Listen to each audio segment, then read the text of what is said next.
Rádio Decidente. Olá, eu sou o Thiago Gomide e está começando mais um Rádio Decidente, o podcast da Coordenadoria de TV e Rádio do Superior Tribunal de Justiça, em parceria com a Secretaria de Precedentes e Ações Coletivas do STJ. No episódio de hoje, nós vamos falar sobre a multa coercitiva e a importância para a efetividade das decisões judiciais, com destaque para o entendimento consolidado pelo STJ no tema 1296 dos recursos repetitivos. O precedente reafirma que a incidência da multa pelo descumprimento de obrigação de fazer ou não fazer depende da prévia intimação pessoal do devedor, conforme já previsto na súmula 410, mesmo após a entrada em vigor do Código de Processo Civil de 2015. A tese também levanta uma questão relevante na prática processual, a necessidade ou não da repetição dessa intimação ao longo das diferentes fases do processo, especialmente quando a obrigação já foi previamente comunicada de forma inequívoca ao devedor. E para entender melhor os fundamentos dessa orientação, os efeitos na prática forense e os impactos na busca de um processo mais eficiente e menos formalista, eu converso agora com o juiz federal do Tribunal Regional Federal da 5ª Região, Frederico Kuller. Seja muito bem-vindo mais uma vez ao Rádio Decidente. Olá, Tiago. Saudações a todos os ouvintes. É uma satisfação estar novamente aqui com vocês no programa Rádio Decidente do STJ.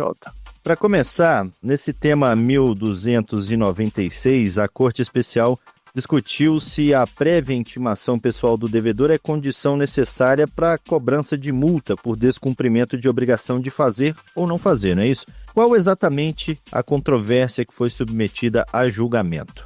Bem, a controvérsia consistiu precisamente em definir se a prévia intimação pessoal do devedor é condição necessária para a cobrança da multa, as chamadas astrentes, pelo descumprimento de obrigação de fazer ou não fazer, né? Fica de fora aqui a obrigação de pagar, e especialmente após o CPC 2015. Então, o ponto central foi definir se o advento de um novo código teria alterado o entendimento firmado pelo STJ na súmula 410, ainda na vigência do CPC de 73. Pois é, o tema ele põe em debate aí a relação, né, entre o artigo 513, parágrafo 2º do CPC e a orientação tradicional dessa súmula 410, citada agora. Como que essa controvérsia ela pode ser compreendida à luz do sistema aí do CPC de 2015? Vamos lá. O artigo 513, parágrafo 2º, inciso 1º do CPC 2015, é uma nova norma que não tinha correspondente no CPC de 73. Esse dispositivo ele prevê como regra a intimação pelo advogado via publicação no Diário de Justiça. Já a súmula 410, por sua vez, ela foi criada lá na vigência do CPC de 73 e exige a intimação pessoal do devedor, reputando insuficiente a intimação via advogado. Então, o que há aí, ou havia, era um conflito sistêmico entre dois modelos. Um modelo mais moderno, que foca na racionalização das intimações e na centralidade do papel do advogado no processo, e um modelo mais tradicional, que exige a ciência direta da parte. E o entendimento vencedor na Corte Especial adotou esse modelo mais tradicional, afastando a regra de intimação no advogado via publicação no DJ, que é a regra do 513. Um dos pontos centrais desse debate foi saber, né, se o CPC de 2015 teria ou não afastado a base normativa dessa súmula 410. Quais foram os principais argumentos em disputa nessa leitura? Bom, vamos ver os argumentos dos dois lados aqui. Do lado que defende a superação da súmula 410, né, que foi o lado que ficou vencido na Corte Especial do STJ, podemos listar os seguintes argumentos. Primeiro, a revogação da base normativa, que era o CPC de 73. Segundo, a criação do novo regime no artigo 513, que eu já mencionei aqui, do Código de 2015, que prevê a regra geral de intimação pelo advogado. E, terceiro, a uniformização procedimental, que é aquele sincretismo processual, né, que tornou a execução uma fase, uma etapa do processo, sem que seja um processo autônomo, e isso dispensaria a necessidade de uma nova citação, tá? Agora, do outro lado, que é o lado que saiu vencedor na Corte Especial do STJ, que é o lado que defendeu a manutenção da súmula 410, temos os seguintes argumentos. A persistência da base normativa do CPC de 73 no CPC 2015. Por quê? Porque teria no CPC 2015 a interpretação do artigo 513 ter que ser feita conjuntamente com os artigos 771 e 815, que determinariam a necessidade de citação do devedor, né, pessoal. E um segundo argumento é a natureza específica da obrigação de fazer e não fazer também, que exigiria citação nos termos desse artigo 815. Mas o que ocorre? Ocorre que a súmula 410 ela foi construída com base no artigo 632 do CPC de 73, que ele foi reproduzido no 815 do CPC de 2015, segundo o qual a citação prévia do devedor é exigida quando a obrigação for de fazer ou não fazer. Agora, porém, o mais importante aqui é frisar que, na minha visão aqui, tanto a época do CPC 73 quanto atualmente, a interpretação mais adequada dessa norma, do 815, aponta no sentido da aplicação exclusiva à execução de título extrajudicial e não de título judicial. Por quê? Porque no título extrajudicial, aí sim, a gente tem uma relação processual nova. Aí é necessária a citação pessoal da parte. É um processo novo iniciando. Mas, na execução de título judicial, a execução é só uma nova etapa de um processo que já vem correndo ali, normalmente há alguns anos, e a parte e o advogado estão plenamente sabendo daquele processo, tá? Então, o raciocínio, a meu ver, é que o artigo 513, que traz aquela norma de intimação na pessoa do advogado, ela é uma norma geral aplicável a todas as execuções de título judicial, independente do tipo de obrigação, tá? Mas essa não foi a posição que foi vencedora no STJ. Uma dessas posições jurisprudenciais discutia, né, nesse julgamento, a intimação na pessoa do advogado pelo Diário de Justiça, que isso seria suficiente. Que fundamentos embasaram esse tipo de compreensão? Bem, aqui resumidamente, como fundamentos para sustentar a suficiência da intimação no advogado, podemos citar 4 argumentos aqui, 4 fundamentos. Primeiro, a regra expressa do 513, parágrafo 2º, 1, que dispõe desse sentido. Segundo, a evolução do processo sincrético, que tornou a execução uma fase só do processo, como eu já mencionei. Terceiro, a desnecessidade de um tratamento diferenciado entre os tipos de obrigações, então tratar igualmente a obrigação de pagar, fazer e não fazer.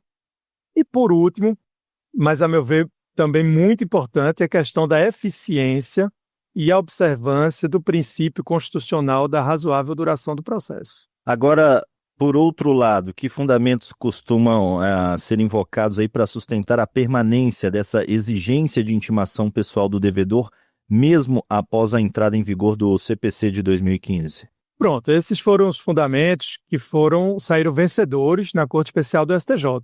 Essencialmente, são os argumentos que sustentam a permanência da exigência de intimação pessoal do devedor e poderíamos resumir aqui, né, no seguinte. Primeiro, a necessidade de ciência efetiva do devedor, quer dizer, o receio de que você, intimando no advogado, o devedor ele não soubesse de verdade daquela necessidade de cumprimento daquela obrigação. Segundo, a gravidade das consequências em caso de não cumprimento da decisão pelo devedor. Por quê? Porque, em se tratando de obrigação de fazer e não fazer, a gente tem as astrentes, a gente tem a multa por ato atentatório à dignidade da justiça e é possível até chegar no crime de desobediência à ordem judicial. Outro argumento, a natureza do ato, porque é um ato material, pessoal da parte, não é um ato meramente processual. Então, não basta que o advogado agir aqui na obrigação de fazer ou não fazer, é a parte, é o cliente que vai ter que ir lá fazer ou não fazer alguma coisa. Daí a necessidade de intimação pessoal dele. Também tem um argumento muito utilizado pela corrente que foi vencedora, que tem muita importância prática, né? De que a intimação pessoal, ela impede ou mitiga aquelas multas astronômicas, né? Que muitas vezes surgem em obrigações de fazer ou não fazer. Isso aí na prática judicial a gente vê bastante.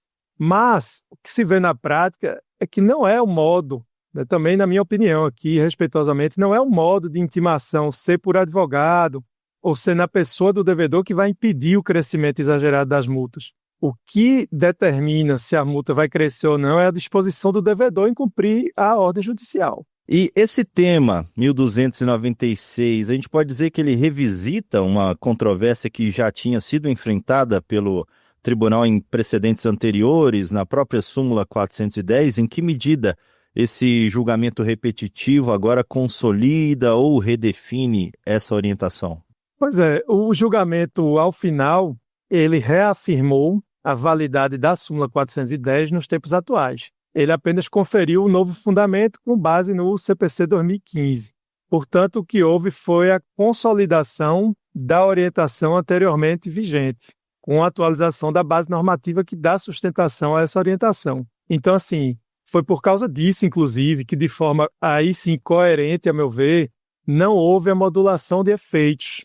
O STJ rejeitou a modulação de efeitos, a meu ver, de forma correta. Por quê? Porque não houve superação de entendimento. O que houve foi a continuidade, a manutenção da súmula 410 que já existia. Então, o entendimento ele vale de forma imediata, inclusive para os casos pretéritos, tanto que valeu para o caso concreto que foi julgado. Ok. E a interpretação apresentada pela relatora destaca aí a racionalização do sistema de intimações no CPC de 2015. Como que esse argumento se insere nesse debate que foi travado aí na Corte Especial sobre esse tema? Bem, o argumento da relatora original, que era a ministra Nancy Andrighi, e que foi acompanhada pelo ministro Og Fernandes, né, os dois ficaram vencidos, foi de que o CPC 2015 ele uniformizou as intimações via advogado. A relatora ela explica no voto vencido que a exigência de nova citação na execução decorria da compreensão original do CPC de 73, que dizia que a execução ensejava uma relação processual autônoma e distinta daquela efetivada na ação de conhecimento. Então, a execução não poderia ser entendida como mera fase processual que se seguia à etapa cognitiva. Nessa época, imperava a autonomia dos processos. Os processos de conhecimento e de execução tinham autonomia. Por isso que era necessária nova citação do devedor na execução para satisfazer a obrigação de fazer ou não fazer. Esse era o argumento principal, mas, como dito, essa corrente ficou vencida e a maioria da Corte Especial entendeu que isso não se aplica integralmente às obrigações de fazer e não fazer. Por quê? Porque elas teriam uma natureza específica. Essa foi a posição do relator para o acórdão, que foi o ministro Luiz Felipe Salomão, que proferiu o primeiro voto divergente e saiu vencedor.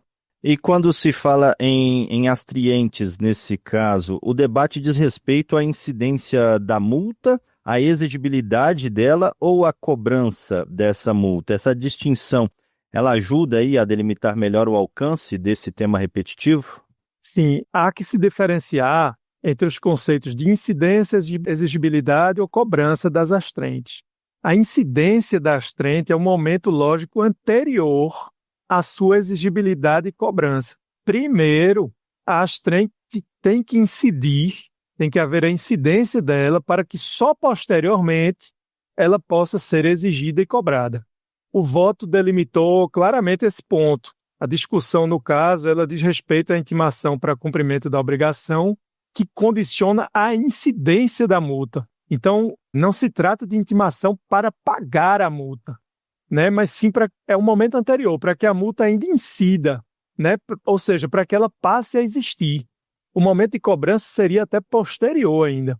Tá? Então, o que se discutiu, no caso, era se a multa incidiria, existiria ou não. Essa distinção realmente é essencial para compreender o alcance do tema. Esse tema, ele tem impacto em situações recorrentes no cotidiano forense, como ações envolvendo retirada de negativação indevida ou prestação de serviços, doutor Frederico? Que efeitos práticos essa definição agora do STJ tende a produzir? Bem, dentre os efeitos práticos no cotidiano forense, a gente pode listar o seguinte. Primeiro, a necessidade de intimação pessoal, ela vai aumentar o rigor formal no processo. E segundo, isso gera um impacto nas demandas que contenham ordem de fazer ou não fazer, especialmente quando houver pessoa física no polo passivo. Isso pode gerar consequências indesejadas no processo, tais como uma maior dificuldade para a incidência da multa e o consequente retardamento da sua cobrança, né?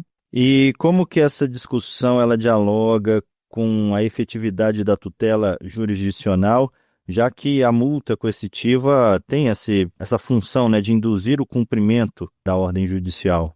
A posição vencedora na Corte Especial entendeu que a efetividade ela depende da ciência real e inequívoca do devedor. Sem a certeza dessa ciência pessoal do devedor, perder-se-ia a legitimidade da força coercitiva da multa, na visão da Corte Especial. Com todas as vênias, eu não concordo com esse argumento. A meu ver, o próprio Código prevê outras hipóteses de cumprimento pessoal que não estão sujeitas, em regra, à intimação pessoal. Isso ocorre, por exemplo, no cumprimento da obrigação de pagar a quantia certa. Na obrigação de pagar a quantia certa, o artigo 523, parágrafo 1º, ele prevê uma sanção para o não cumprimento da obrigação, né? Se não for cumprido em 15 dias, ele prevê que o débito vai ser acrescido de multa de 10% e também de honorários de advogado de 10%. E mesmo assim, mesmo havendo essas duas sanções aí, a intimação é via advogado nesses casos, né? Então, a meu ver, não teria problema nenhum de, nas obrigações de fazer ou não fazer, a intimação também ser via advogado. E por tramitar, né, sobre o rito dos recursos repetitivos, esse tema agora passa a orientar as instâncias ordinárias também, né? Qual que é a importância dessa definição uniforme aí para juízes e tribunais de todo o país? A importância da tese repetitiva é que uniformiza a interpretação da matéria, vinculando todos os tribunais e varas em âmbito nacional. Aí evitam-se, assim, decisões divergentes numa temática que ainda gerava inúmeras polêmicas no meio jurídico. Durante esse debate, doutor, surgiu o argumento de que em demandas de massa, a intimação apenas do advogado nem sempre assegura aí a ciência efetiva da obrigação pela parte. Como que esse dado prático se conecta com a questão em julgamento? O argumento vencedor na Corte Especial foi o de que nas demandas de massa seria difícil comprovar a ciência efetiva na intimação via advogado. Um argumento no sentido de que a intimação do advogado nem sempre garante a ciência efetiva da parte. Tá? Você intimaria o advogado e a parte não ficaria sabendo, ele não repassaria a informação para a parte. A decisão da maioria, então, valorizou a comunicação direta com o devedor, com a parte, especialmente em contextos massificados. Eu, mais uma vez, com a devida vênia, eu penso que é justamente nas demandas de massa que o consumidor, o segurado, o cidadão, ele encontra mais dificuldades para responsabilizar a grande empresa, o ente público, etc. Mas, por sorte, o impacto aqui não será tão grande quando o devedor for pessoa jurídica. Por quê? Porque as resoluções 455 de 2022 e 569 de 2024 do Conselho Nacional de Justiça dispõem que o domicílio judicial eletrônico constitui o meio obrigatório de intimação pessoal das pessoas jurídicas, a partir de 16 de maio de 2025. Agora, para as pessoas físicas, isso ainda é voluntário, tá? Então, pelo menos para as pessoas jurídicas, como elas serão citadas e intimadas no domicílio judicial eletrônico, essa intimação considera-se pessoal, né? Ela será feita via eletrônica e isso aí espera-se que vai reduzir o risco de se fugir de uma intimação para cumprir o julgado, né? Agora, falando aí do peso também das súmulas e dos repetitivos, o que esse caso pode esclarecer para a gente sobre a permanência ou superação de entendimentos sumulados depois da vigência do CPC de 2015? É bem interessante essa pergunta. A visão da Corte Especial demonstra aí que as súmulas elas não são automaticamente superadas por nova lei. É necessário verificar, o Judiciário, o STJ, verifica a compatibilidade sistemática com a nova legislação, né, da súmula com a nova legislação.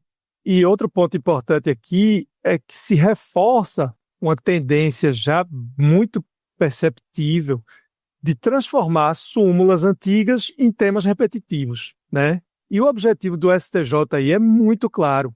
É que as súmulas elas são ferramentas processuais que não têm a mesma força dos temas repetitivos. Isso fica claro quando se percebe que, nos termos do artigo 1030 do CPC, apenas os temas repetitivos, ou no caso do STF, os temas com repercussão geral, só eles que impedem a subida dos recursos extraordinários e especiais para Brasília. As súmulas não têm esse poder. E esse poder é fundamental para filtrar a chegada de recursos ao STF e ao STJ. Né? Então, é por isso que tem cada vez mais se transformado súmulas em temas repetitivos. A gente pode dizer que a súmula é uma orientação, então, enquanto o repetitivo de fato é uma determinação vinculante? A gente pode tentar resumir assim? Não, veja, a súmula ela tem força vinculante em alguns casos, tá? Ela vincula também, principalmente a súmula do STJ em matéria infraconstitucional e a súmula do STF em matéria constitucional, mas para esse efeito específico de barrar a subida dos processos do segundo grau, dos TJs e dos TRFs para Brasília, aí a súmula não tem esse efeito. E esse efeito, inclusive na época que eu trabalhei como juiz instrutor no STJ, eu vi que esse efeito é fundamental para o bom funcionamento da corte, porque ele já filtra, ele já barra os processos, eles sequer chegam no STJ, né? E só os temas repetitivos que têm esse poder aí. Ok. E para a gente fechar, qual que é o alcance jurídico e prático dessa solução que foi adotada pela Corte Especial nesse tema repetitivo? Pronto, no que pertine ao alcance jurídico e prático da tese fixada, ela confirma a necessidade de intimação pessoal do devedor como pressuposto para a incidência da multa coercitiva nas obrigações de fazer e não fazer. Isso reforça, de fato, as garantias do executado, mas impõe um requisito formal adicional para a cobrança da multa, né? Então, segundo a visão vencedora na Corte Especial, a tese reduz o risco de multas excessivas sem a ciência efetiva da parte devedora. Então, em suma, o tema 1296, ele resolveu o conflito entre princípios que estavam em lados opostos. De um lado, a eficiência processual e a razoável duração do processo. Do outro lado, a garantia do contraditório pleno e da ampla defesa do devedor. E o STJ, como nós vimos na nossa conversa aqui, ele optou por priorizar a ciência direta do devedor como condição de legitimidade da multa coercitiva. Ok, Frederico Kuller, muito obrigado por mais essa participação aqui no Rádio Decidente. Obrigado, Tiago. Eu é que agradeço essa oportunidade de participar desse programa tão importante para esclarecer os detalhes dos precedentes vinculantes firmados pelo STJ, nessa sua função especial de uniformizar a interpretação da legislação federal no Brasil. Eu deixo o meu abraço para os ouvintes e permaneço sempre à disposição para participar. E esse foi mais um Rádio Decidente. Antes de encerrar, lembra você, ouvinte, que este e outros podcasts produzidos pela Coordenadoria de TV e Rádio do Superior Tribunal de Justiça estão disponíveis nas plataformas de stream de áudio de sua preferência e você também pode nos acompanhar pela programação da Rádio Justiça. Até o próximo episódio. Rádio Decidente.